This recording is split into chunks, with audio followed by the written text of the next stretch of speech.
இப்போ நம்ம இந்த டாப்பிக்கில் என்ன பார்க்க போகிறோம் அப்படின்னா சோஷியல் ரிலிஜியஸ் ரிஃபார்ம் மூமெண்ட். எல்லாருக்கும் தெரியும், எல்லோரும் இன்ட்ரோ வீடியோ பார்த்துருப்பீங்கன்னு நினைக்கிறேன். ஸோ இன்ட்ரொடக்ஷன் பார்ட் பார்க்காதவங்க இன்ட்ரோ போய் பார்த்துட்டு வாங்க. இன்ட்ரொடக்ஷனை நம்ம சொல்லியிருப்போம், ஐஎன்எம் அப்படின்ற டாபிக் தான் நம்ம கவர் பண்ண போகிறோம். ஸோ இந்த ஐஎன்எம் அப்படின்ற பார்ட் வந்து டிஎன்பிசியில் இருக்கக்கூடிய மிக முக்கியமான ஒரு யூனிட். இது நம்ம கவர் பண்ணுறது மூலயமா political science and unit 8 and 9ஓட நிறைய டாபிக்ஸ் கவர் ஆகும். ஸோ நம்மளுக்கு வந்து படிக்கிறதுக்கு ரொம்பவே ஈஸியாக இருக்கும். நீங்கள் ரொம்பவே சுலபமாக படிக்கிறதுக்கான ஒரு வாய்ப்பாக இந்த சேனல் இருக்கும். ஐஎன்எம்மில் நம்ம எப்படி 2 பகுதியாக பார்க்க போகிறோம் அப்படின்றது இன்ட்ரொடக்ஷன் பார்ட்டில் போட்டிருப்போம். அந்த இன்ட்ரொடக்ஷன் பார்ட் பார்க்காதவங்க கீழே டிஸ்கிரிப்ஷனில் லிங்க் இருக்கும். ஸோ அதை கிளிக் பண்ணி நீங்கள் பார்த்துக்கலாம். இதில் என்ன பார்க்க போகிறோம், நம்மளுடைய சொன்னபடி ஃபஸ்ட்டு கிளாஸ் அப்படின்றது வந்து social religious and reform moments, சமூக சமய சீர்திருத்த இயக்கங்கள் பற்றி பார்க்க போகிறோம்.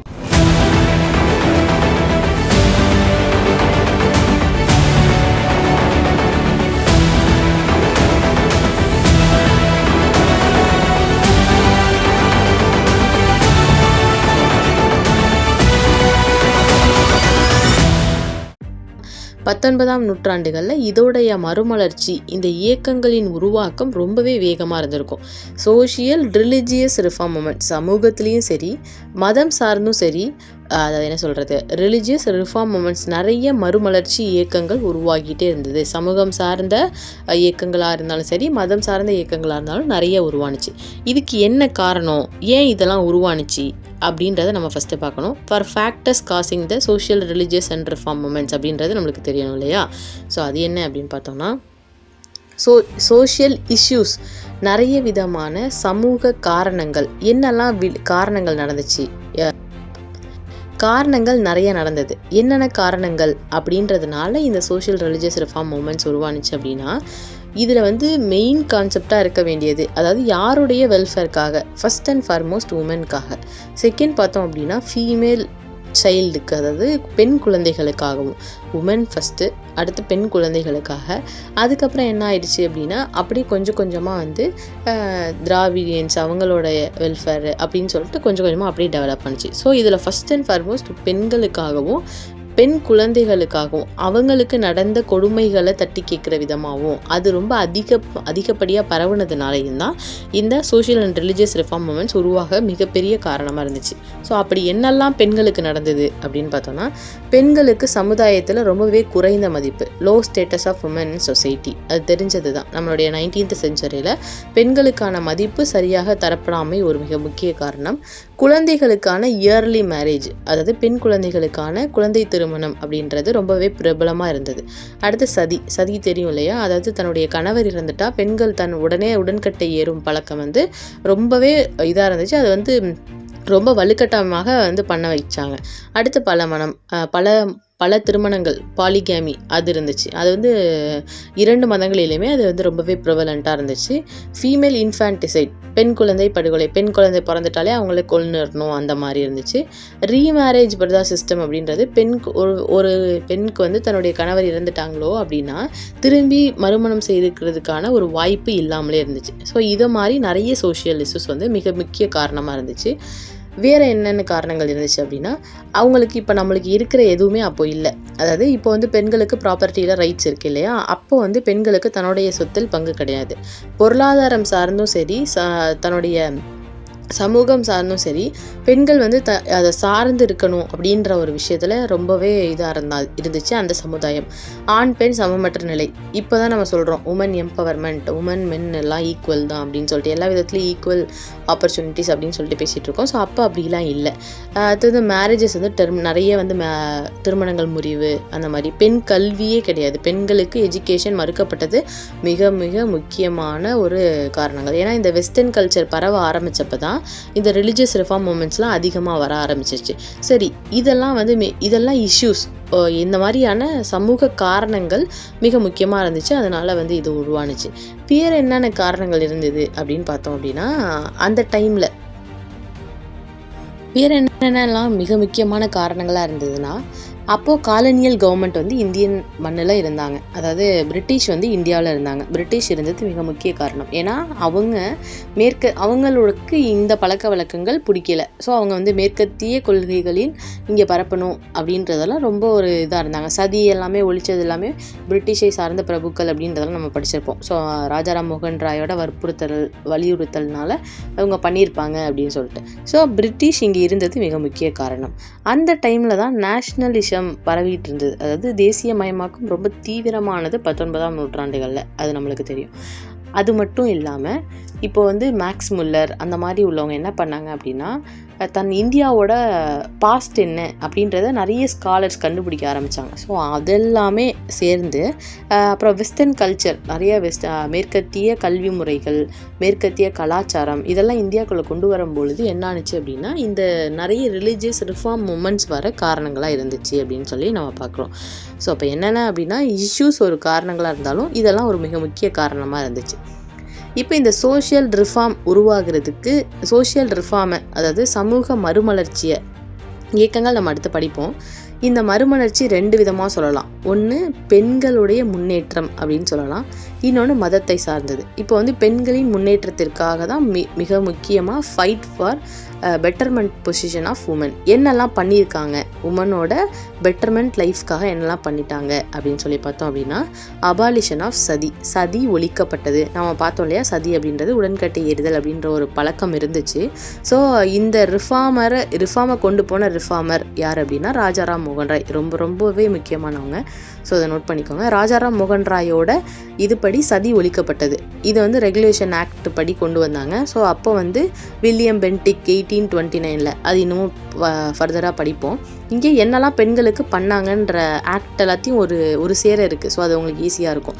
1829 வில்லியம் பென்டிக்கோட பீரியடில் என்ன ஆனிச்சு அப்படின்னா, பெங்கால் பிரசிடென்சியில், அதாவது வங்காள மாகாணத்தில் சதி ஒழிப்பு முதலில் அறிமுகப்படுத்தப்பட்டது. ஸோ இது ரொம்பவே முக்கியமானது. சதி ஒழிப்பு பெண்களுக்கு ஃபஸ்ட் 1829 அதை பண்ணிட்டாங்க.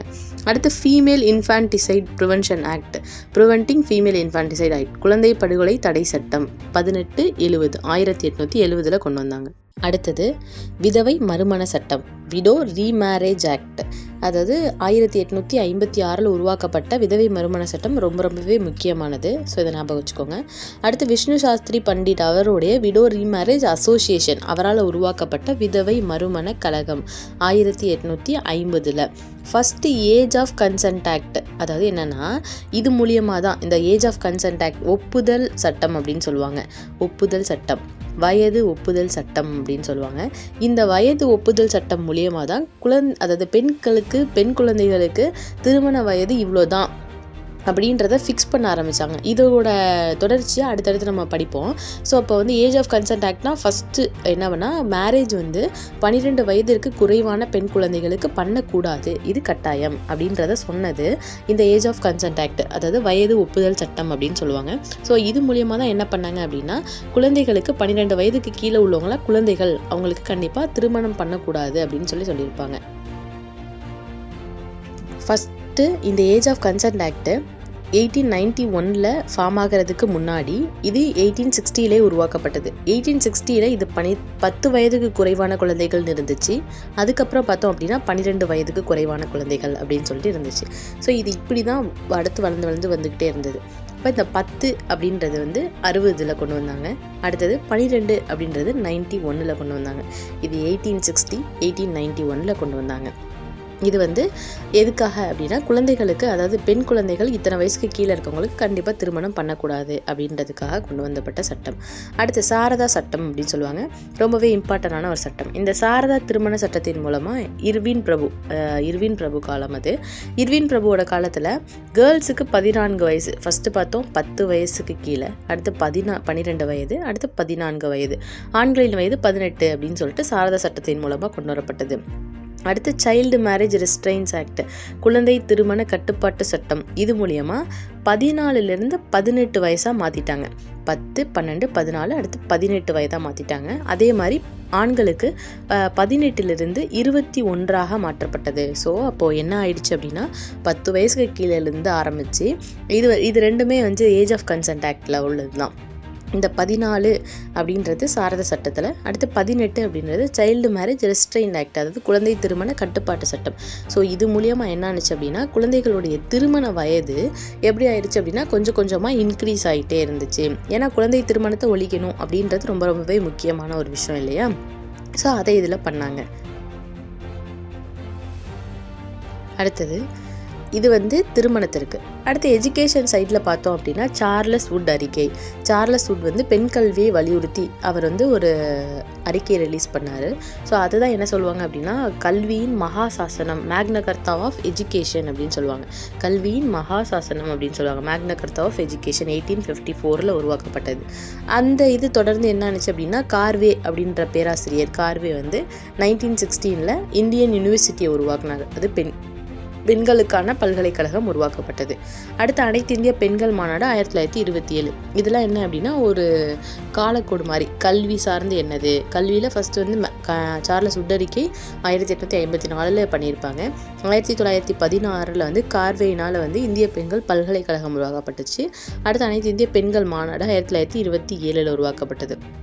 இது கல்வி சார்ந்து, அது பெண்களுடைய திருமண வயது சார்ந்து பார்த்தோம். அடுத்து லெஜிஸ்லேட்டிவ் மெஷர், அதாவது சட்டம் சார்ந்து என்னெல்லாம் சட்டங்கள் போட்டிருக்காங்க அப்படின்னு பார்த்தோம். பெண்கள் சார்ந்து அப்படின்னு பார்த்தோம்னா ஸ்பெஷல் மேரேஜ் ஆக்ட்ஸ், அதாவது இன்டர் ரிலிஜியஸ் மேரேஜஸ்லாம் பண்ணுறாங்கல்ல, அதாவது வேறு வேறு ஜாதியினர், கலப்பு திருமணங்கள். ஸோ அந்த மாதிரி கலப்பு திருமணங்களுக்கான சிறப்பு திருமண சட்டம் 1954, இந்து திருமண சட்டம் 1955, மேட்டர்னிட்டி பெனிஃபிட் ஆக்ட், அதாவது மகப்பேறு நல சட்டம், அது பேறுகால சட்டம், அது 1961. இதை 1976 சீர்திருத்தம் பண்ணியிருப்பாங்க, அமெண்ட்மெண்ட் பண்ணியிருப்பாங்க. அடுத்து டவுரி ப்ராகிபிஷன் ஆக்ட், வரதட்சணை ஒழிப்பு சட்டம். இதெல்லாம் சட்டம் சார்ந்து பண்ணியிருக்கிற மெஷர்ஸ். அப்போ என்னெல்லாம் பார்த்தோம் அப்படின்னா நம்ம பெண்களுக்கான திருமண வயது அது எப்படி எந்தெந்த சட்டங்கள் மூலியமாக மாறி இருக்கு அப்படின்றத பார்த்தோம். 10 வயதுன்றது ஏஜ் ஆஃப் கன்சென்ட் ஆக்ட், 12 வயதுன்றதும் ஏஜ் ஆஃப் கன்சென்ட் ஆக்ட், அதாவது ஒப்புதல் சட்டம், வயது ஒப்புதல் சட்டம். 14 அப்படின்றது சாரதா சட்டத்தில் சொல்லியிருப்பாங்க. அதே 18 அப்படின்றது ரெஸ்ட்ரெயின் ஆக்ட், அதாவது தடை சட்டத்தில், திருமண வயது தடை சட்டம், அந்த சட்டத்தில் சொல்லியிருப்பாங்க. இது திருமணத்தை சார்ந்து பார்த்தோம் இல்லையா? அதே மாதிரி இப்போ அடுத்து என்ன பார்த்தோம் அப்படின்னா கல்வி சார்ந்து பார்த்தோம் அப்படின்னா ஃபஸ்ட்டு சார்லஸ் வுட் அறிக்கை, அவருடைய அறிக்கையில் பெண் கல்வின்றது கட்டாயமாக வலியுறுத்தப்பட்டுச்சு. அடுத்து கார்வே என்ன பண்ணுவார், உமன்ஸ் யூனிவர்சிட்டியை ஸ்டார்ட் பண்ணார். அடுத்து பெண்களுக்கான நிறைய மாநாடுகள்லாம் 1927 காலங்களில் நடந்துச்சு.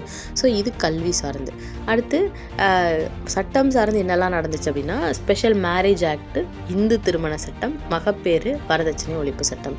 ஸோ இதெல்லாம் ஓவர் த பீரியட் பெண்களோட முன்னேற்றத்திற்காக நடந்த சில சோஷியல் ரிஃபார்ம் ஆக்டிவிட்டீஸ் அதெல்லாம் நடந்த விஷயங்கள். ஸோ அடுத்த கிளாஸில் நம்ம என்ன பார்க்க போகிறோம் அப்படின்னா நம்ம மூமெண்ட்ஸ் பார்ப்போம்.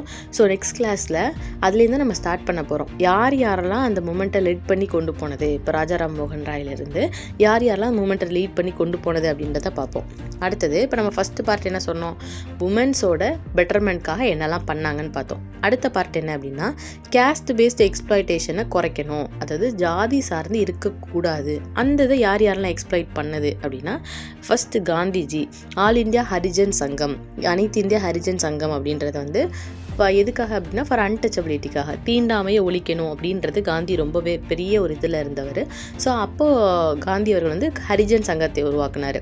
அதாவது கிராஸ் ரூட் லெவலில், அதான் அவங்கள ஹரிஜன் அப்படின்னு சொல்லுவாங்க. 1932. அடுத்து 1924 ஃபேமஸ் வைக்கம் சத்தியாகிரகா நம்மளுக்கு தெரியும். அதாவது ஈவேரா ராமசாமி, அதாவது பெரியாரால் வழிநடத்தி செல்லப்பட்ட கீழ் ஜாதியினர் கோவிலுக்குள்ளே நுழையக்கூடாது அப்படின்றதுக்கான தடையை எதிர்த்து பண்ணப்பட்டது. 1925 அவர் செல்ஃப் ரெஸ்பெக்ட் மூமெண்ட், சுயமரியாதை இயக்கம், நிறைய காரணங்களுக்காக, அதெல்லாம் நம்ம தனியாகவே எடுத்து படிப்போம். ஸோ இப்போ என்னெல்லாம் அப்படின்றதுக்காக தான் இதை நம்ம பார்க்குறோம். அடுத்தது அப்போது நம்ம பார்த்த 2 பார்ட்டில் என்னெல்லாம் பார்த்தோம், ஃபஸ்ட்டு பார்ட்டு அதாவது பெண்களுக்காக அப்படின்றத பார்த்தோம். அடுத்து கேஸ்ட், இதை வச்சு தான் நம்மளுடைய மூமெண்ட் அதாவது இயக்கங்கள் இருக்க பொழுது. அப்போ பெண்களுடைய முன்னேற்றத்திற்காக ஒரு சைடு ஒரு சோஷியல் ரிஃபார்ம் ஆரம்பிச்சிச்சு, இன்னொரு சைடு கேஸ்ட் அது சார்ந்து ஒரு சோஷியல் ரிஃபார்ம் ஆரம்பிச்சிச்சு. ஸோ இப்போ இது என்னெல்லாம் அப்படின்றத நம்ம நெக்ஸ்ட் கிளாஸில் பார்க்க போகிறோம். நெக்ஸ்ட் கிளாஸில் இருந்து தான் இயக்கங்கள் என்னெல்லாம் பண்ணியிருக்காங்க அப்படின்றத ஸ்டார்ட் பண்ண போகிறோம். இந்த கிளாஸ் உங்களுக்கு ரொம்பவே யூஸ்ஃபுல்லாக இருக்கும்னு நினைக்கிறேன். இதில் இருக்கக்கூடிய இயர் எல்லாமே நோட் டவுன் பண்ணிக்கோங்க. நெக்ஸ்ட் கிளாஸில் இந்த இயரோட ஷார்ட்கட்டோட நெக்ஸ்ட் கிளாஸ் ஸ்டார்ட் ஆகும். ஸோ கண்டிப்பாக அடுத்த வீடியோவில் இணைந்துருங்க. நன்றி.